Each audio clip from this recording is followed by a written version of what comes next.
지난해 12월 3일 밤 박성재 당시 법무부 장관은 비상계엄과 관련해 부처 간부들을 불러 긴급회의를 열었습니다. 당시 류혁 전 법무부 감찰관은 계엄에 따를 수 없다며 회의 참석 직후 사직서를 제출했습니다. 위헌 위법한 계엄 선포라고 전 확신을 가졌고요. 그걸 따르고 안 따르고는 제가 결정할 수 있는 영역이라고 생각을 했고. 지난 1949년 법령 제정 이후 76년간 이어진 국가공무원법상 복종 의무가 사라집니다. 정부는 공무원이 소속 상관의 직무상 명령에 복종해야 한다는 규정을 삭제하고 지휘 감독에 따를 의무로 바꾸는 내용을 담은 법령 개정안을 입법 예고했습니다. 공무원은 상관 지시에 의견을 제시할 수 있고 위법한 지휘 감독에 대해 이행을 거부할 수 있는 내용도 새로 담았습니다. 의견 제시나 이행 거부를 이유로 불리한 처우를 내리는 것도 금지됩니다. 공무원이 법령에 따라 소신껏 일할 수 있는 기반을 마련함으로써 국민에 대한 책임성을 강화하고 합리적으로 의사결정을 하는 1987년 박종철 고문치사 사건과 12.12 군사반란 등 재판에서 법원은 위법한 명령은 따라야 할 의무가 없다는 판례들을 남겼지만 법적 근거가 마련된 건 이번이 처음입니다. 불법 부당한 거에 대해서도 해야 될까 말아야 될까는 그동안의 현실이었습니다. 징계 사유가 되었죠. 이제는 공무원들이 부당한 지시에 대해서는 과감하게 아니다고 이야기할 수 있고, 군인의 복종 의무를 규정한 관련 법령에서도 부당한 명령을 거부할 수 있도록 하는 같은 취지의 개정이 추진되고 있습니다. SBS 김덕현입니다. 헌법 존중 정부 혁신 TF란 이름이 붙은 정부 기관별 TF의 실무 책임자들이 오늘 오후 한자리에 모였습니다. 내년 2월까지 계엄 가담 공무원을 조사해 속아내겠다는 한시 조직인데 김민석 국무총리가 강조한 건 원칙과 절제였습니다. 공무원 조사는 내란과 직접 연관된 범위에 한하고 마무리 시점까지 철저히 비공개로 TF 활동을 진행하겠다는 겁니다. 절제하지 못하는 TF 활동과 구성원은 즉각 바로잡겠습니다. 유일한 목표는 인사에 합리적으로 반영하는 것입니다.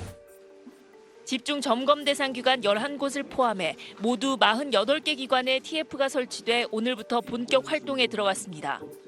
내부 직원과 외부 인사가 함께 참여한 혼합형 TF가 총리실 등 31곳으로 가장 많고 내부 직원들로만 구성된 TF는 외교부 등 16곳, 외부 인사로만 구성된 TF는 해경 1곳입니다.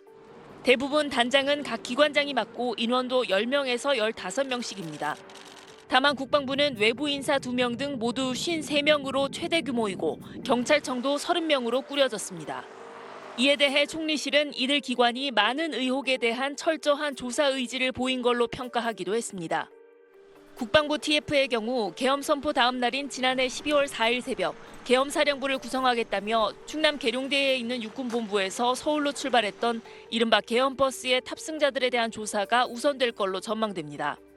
외교부에선 지난해 12월 5일 미국 백악관과 트럼프 당시 대통령 당선인 측에 계엄의 정당성을 설명하라고 지시한 공문이 주미 대사관에 전달된 경위가 중점적으로 조사될 걸로 알려졌습니다. 기획재정부에선 최상목 당시 장관이 윤석열 전 대통령에게서 받은 비상입법기구 예산 메모 등과 관련해 부처 내 1급 이상 회의의 참석자들이 조사를 받을 가능성이 있습니다. 이런 가운데 정부는 재택 당직 확대 등 공무원들의 부담을 덜어주는 복무규칙 개정안을 입법 예고했는데 공직사회의 동요를 줄이려는 당근책이란 분석이 나옵니다. SBS 김아영입니다.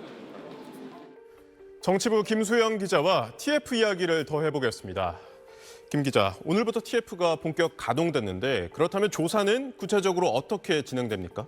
네, 정부는 내부 제보와 언론 보도 등을 통해 의혹이 제기된 사항에만 한정해서 조사를 진행하겠다는 방침입니다.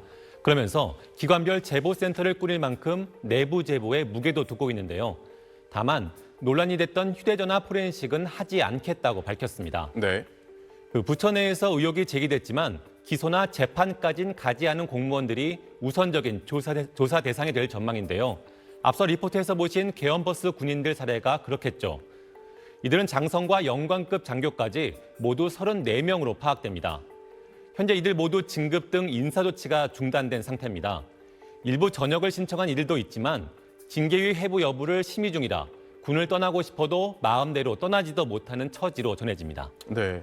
그런데 조사가 본격적으로 시작이 되면 앞으로 여러 논란도 뒤따르지 않을까요?